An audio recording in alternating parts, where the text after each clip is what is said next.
Muse de Denis Lindon.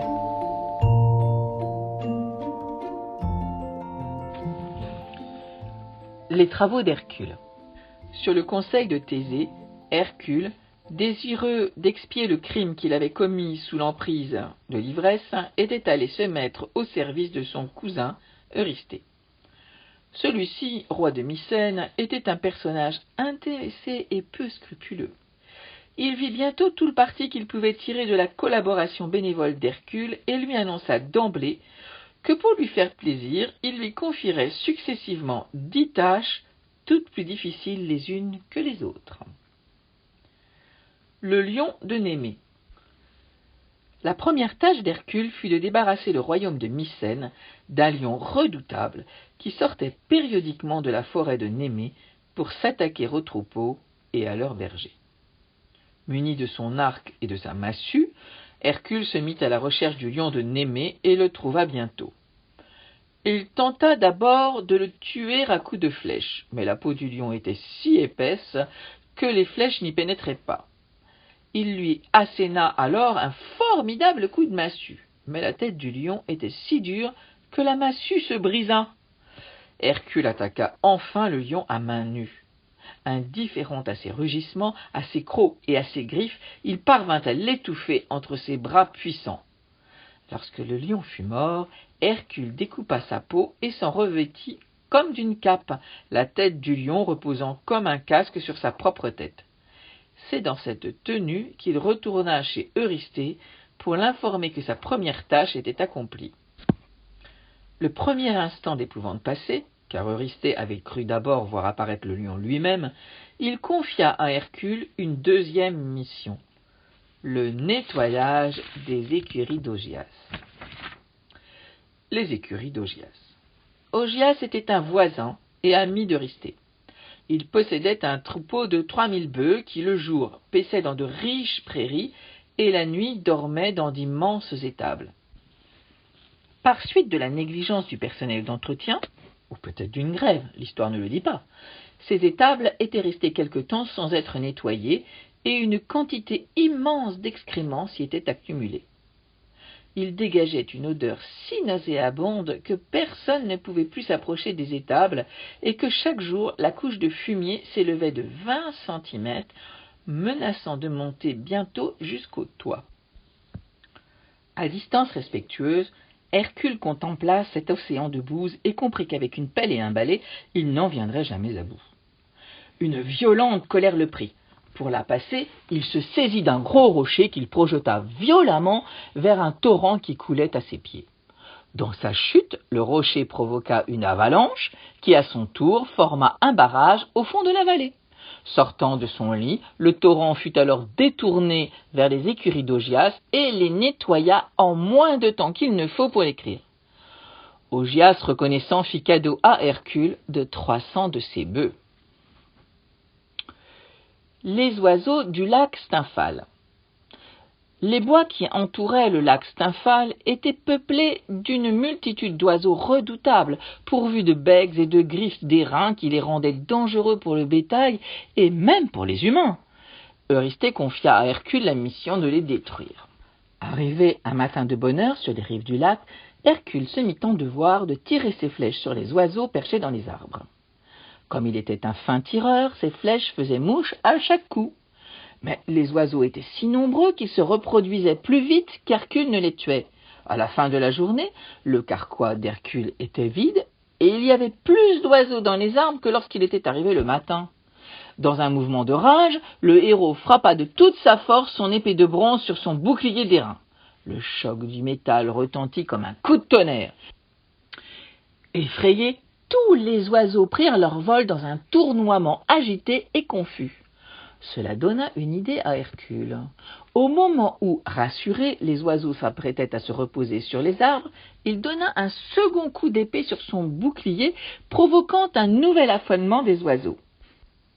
Et ainsi, se servant de ses armes comme d'une paire de cymbales, il força les oiseaux à voler toute la nuit. À l'aube, épuisés par leur vol prolongé, ils tombèrent l'un après l'autre dans le lac Stymphale, où ils se noyèrent. Le taureau de Crète. La quatrième tâche imposée par Eurysthée à Hercule fut d'aller chercher et de ramener vivant le taureau de Crète. Je vous ai déjà parlé de cet animal. C'est de lui que Pasiphaë, femme du roi de Crète, était tombée amoureuse, et c'est de lui qu'elle avait tué un enfant monstrueux, le Minotaure. Le Minotaure était mort quelque temps auparavant des mains de Thésée, mais son père, le taureau de Crète, vivait encore. S'il s'était agi de le tuer, la tâche eût été pour Hercule relativement facile, mais l'attraper vivant était une autre affaire.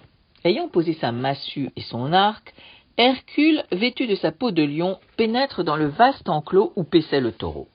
Celui-ci lève la tête, aperçoit l'intrus, gratte le sol d'un sabot irrité et souffle un jet de vapeur par les naseaux.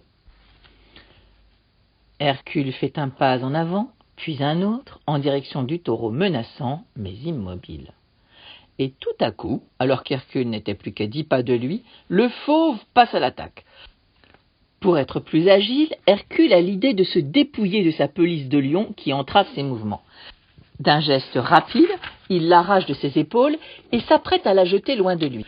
Mais il s'aperçoit alors, avec surprise, que c'est vers la peau de lion, et non vers l'homme qui la tient encore, que le taureau dirige sa charge. Par hasard, Hercule vient d'inventer l'art du toréador. Servant de la peau du lion comme d'une cape, il excite le taureau, provoque sa charge et la détourne. Une fois, 10 fois, 100 fois, le taureau attaque furieusement, mais en vain. Ses cornes ne rencontrent chaque fois que les plis flottants de la cape. À la 100e passe d'Hercule, une superbe Véronica de la main gauche, le taureau épuisé tombe sur les genoux. Hercule n'a plus qu'à lui attacher les pattes et le rapporter sur ses épaules au palais d'Eurysthée, lequel, épouvanté, va se cacher sous son lit. Le cerf aux cornes d'or et le sanglier d'Érymanthe. Puisque tu es si fort pour attraper les animaux vivants, je voudrais, dit alors Eurysthée à Hercule, que tu m'en captures 2 autres, le cerf aux cornes d'or de la forêt de Cérinée et le sanglier du mont Érymanthe. Comme je suis bon prince, je compterai cela pour 2 travaux. Le cerf aux cornes d'or n'était pas particulièrement redoutable, mais il était capable de courir très vite et très longtemps. Il ne fallut pas moins d'1 an à Hercule pour le fatiguer et le prendre. Soucieux de ne pas passer autant de temps avec le sanglier, Hercule employa pour lui une autre méthode. Il força la bête à monter toujours plus haut sur la pente du mont Érymanthe. Une épaisse couche de neige molle en recouvrait le sommet. Le sanglier s'y enfonça et s'y épuisa bientôt. Il fut alors une proie facile pour Hercule. Les troupeaux de Gérion. L'insatiable Eurysthée demanda ensuite à Hercule de lui rapporter les troupeaux de Gérion, un géant à 3 corps qui vivait au sud de l'Espagne. La première partie de la tâche, consistant à se débarrasser de Gérion, fut expédiée rapidement par Hercule, qui en avait vu d'autres. Mais les difficultés commencèrent lorsqu'il s'agit de transporter les troupeaux. Par voie de terre, il y avait, de Cadix à Mycène, une distance énorme à parcourir dans des régions le plus souvent montagneuses. Et par voie de mer, il n'était pas possible d'accéder à la Méditerranée, qui à cette époque n'était pas reliée à l'Atlantique. Qu'à cela ne tienne. D'un coup de massue, Hercule brise l'isthme qui fermait la Méditerranée et ouvre le détroit de Gibraltar. De part et d'autre du détroit, à Gibraltar et à Ceuta, se dressent encore aujourd'hui les colonnes d'Hercule. Le 8e d'Hercule. Si j'ai choisi d'appeler le travail suivant le 8e d'Hercule, plutôt que de lui donner son nom officiel de cavale de Diomède, c'est parce que l'objet initial de ce travail, à savoir la capture de 4 chevaux anthropophages, se révéla en définitive beaucoup moins important que les incidents annexes qui vinrent s'y greffer. Les 4 chevaux en question appartenaient à un roi nommé Diomède, qui avait pris l'habitude perverse de les nourrir de chair humaine et qui, pour leur procurer leur ration journalière, sacrifiait tous les voyageurs qui passaient sur ces terres. Eurysthée, qui désapprouvait cette pratique, chargea Hercule d'y mettre fin. Ce fut vite fait. Hercule s'empara de Diomède et le servit en pâture à ses propres chevaux. Sa chair était apparemment si dure que les chevaux furent définitivement dégoûtés de la viande et redevinrent végétariens. C'est au retour de cette mission, somme toute banale, qu'Hercule eut l'occasion d'accomplir l'un des exploits les plus surprenants de sa carrière et l'un des plus révélateurs de son caractère. Admète et Alceste. Hercule avait un ami nommé Admète. Cet Admète était jeune, riche et beau. Il avait une femme charmante nommée Alceste et il bénéficiait de la faveur et de la protection spéciale d'un dieu, Apollon, à qui il avait eu l'occasion de rendre un service. Bref, Admète avait tout pour être heureux et, chose surprenante, il l'était effectivement. Jusqu'au jour où, se sentant un peu patraque, il alla voir un médecin qui lui annonça qu'il n'en avait plus que pour quelques mois à vivre. Mourir à 25 ans, ce n'est pas possible, pensa Admète, qui se rendit aussitôt chez Apollon pour lui demander de faire quelque chose pour lui. Je ne peux te sauver la vie, lui dit Apollon, que si quelqu'un d'autre accepte de mourir à ta place. C'est facile, répondit Admète, je trouverai bien un volontaire parmi mes nombreux serviteurs. Mais les serviteurs à qui il s'adressa se récusèrent tous, les uns après les autres. Ses amis ne furent pas plus coopératifs. Il songea alors à ses parents, qui, âgés de plus de 70 ans et accablés d'infirmités diverses, ne cessaient de se plaindre et de déclarer qu'à leur âge, la ville ne valait vraiment plus la peine d'être vécue. Admète était donc persuadé que son père ou sa mère sauteraient sur l'occasion qui leur était offerte de quitter une vie misérable pour sauver celle de leur fils unique. À sa grande surprise, il se heurta chez l'un comme chez l'autre à un refus catégorique. « Le soleil est doux, même aux vieillards, lui répondirent-ils pour justifier leur refus. Admète faisait d'amères réflexions sur l'insondable profondeur de l'égoïsme humain lorsque sa femme, Alceste, âgée elle de 23 ans, vint lui dire qu'elle avait décidé de se sacrifier pour lui. Admète, faisant preuve d'un égoïsme au moins égal à celui qu'il venait de fustiger chez ses parents, accepta sans hésiter. Quelques jours plus tard, Admète guéri disait à sa femme mourante « Dussé-je vivre 100 ans ?» et il y comptait bien, « je n'oublierai jamais ce que tu as fait pour moi. Jamais, je te le jure, je ne poserai la main ou même le regard sur une autre femme. » Alceste le regarda avec une expression d'amour, mais aussi de scepticisme, et poussa son dernier soupir.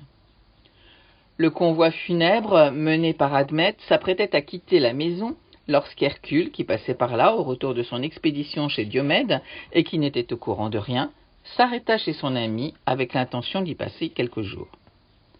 Admète avait un sens élevé de l'hospitalité et une grande délicatesse. Il songea que, s'il mettait Hercule au courant du décès d'Alceste, le héros se sentirait importun et n'oserait pas demeurer sous son toit. C'est pourquoi, comme Hercule lui demandait la raison du deuil dont il voyait les signes, Admète lui répondit évasivement qu'une étrangère venait de mourir dans la maison. « Je reviendrai ce soir, ajouta-t-il. En m'attendant, installe-toi confortablement et fais comme chez toi. » La finesse et le tact n'étaient pas les qualités dominantes d'Hercule. Prenant l'invitation d'Admète au pied de la lettre, il entre dans la maison, se baigne, se change et demande qu'on lui apporte à boire. Après quelques coupes de vin, mis en gaieté, il plaisante avec les serviteurs, lutine les servantes et se met à chanter à tue-tête des chansons paillardes. Irrité par l'expression contrite et quelque peu offusquée qu'il croit percevoir chez un domestique, il le prend violemment à partie. « Ne fais donc pas cette tête sinistre, lui crie-t-il. Ne croirait-on pas que tu viens d'enterrer ta mère ?» C'est que, lui répond le domestique, notre maîtresse était comme une mère pour moi. « Ta maîtresse ?» s'étonne Hercule, mais je croyais que c'était une étrangère qui venait de mourir. Subitement dégrisé, il comprend qu'Admète lui a menti, par délicatesse, et que lui, Hercule, vient de se comporter comme un goujat. Submergé par la honte et le remords, il prend aussitôt l'une de ces résolutions impulsives, généreuses et folles dont il est coutumier. « Je vais, se dit-il, chercher Alceste aux enfers et la ramener à son mari. » Hercule aux enfers. Hercule, faut-il le rappeler, était fils de Jupiter. Il jouissait en outre déjà, auprès des dieux comme auprès des hommes, d'une immense réputation. C'est à cette double circonstance qu'il faut attribuer la facilité avec laquelle, en violation de toutes les règles, il put pénétrer au royaume des morts. Pluton et Proserpine, qui brûlaient de le connaître, l'accueillirent aimablement et lui demandèrent ce qu'ils pouvaient faire pour lui. « Rendre Alceste à la vie, répondit Hercule. » Cette faveur lui fut accordée à condition qu'Alceste sortît voilé des enfers et ne montrât ensuite son visage à personne pendant 3 jours. Se dirigeant vers la sortie, Hercule aperçut alors avec stupéfaction son ami Thésée assis dans la chaise de l'oubli. « Que fais-tu là » lui demande-t-il. « Je ne sais pas » répond Thésée qui a tout oublié. « Mais tu es bien Thésée » reprend Hercule saisi d'un doute. « Je ne sais pas » répète Thésée, la voix blanche et le regard vide. Hercule retourne chez Pluton, réclame des explications, demande et obtient la grâce de Thésée après celle d'Alceste. Et c'est en leur double compagnie qu'il retrouve quelques instants plus tard la lumière du jour. D'humeur joyeuse, Hercule retourne alors chez Admète, décidé à jouer un bon tour à son ami pour le punir de sa trop grande courtoisie. Il trouve Admète en train de dîner, d'assez bon appétit, ma foi. Après lui avoir amicalement reproché son mensonge, « Je t'amène, lui dit-il, une fort jolie femme que je viens de rencontrer. » Il faut croire qu'Admète, lui aussi, avait dû s'asseoir par mégarde dans une chaise de l'oubli qui avait effacé de sa mémoire le serment de fidélité prononcé par lui quelques heures plus tôt. Se tournant vers Alceste, qu'il ne reconnaît pas, mais dont les formes juvéniles se dessinent avantageusement sous son voile. « Fais-moi l'honneur, lui dit-il, de partager avec moi ce modeste repas que nous continuerons, si tu le veux bien, dans un salon particulier. » Mais déjà ? Mais que va-t-il donc se passer ensuite ? Auriez-vous une petite idée ?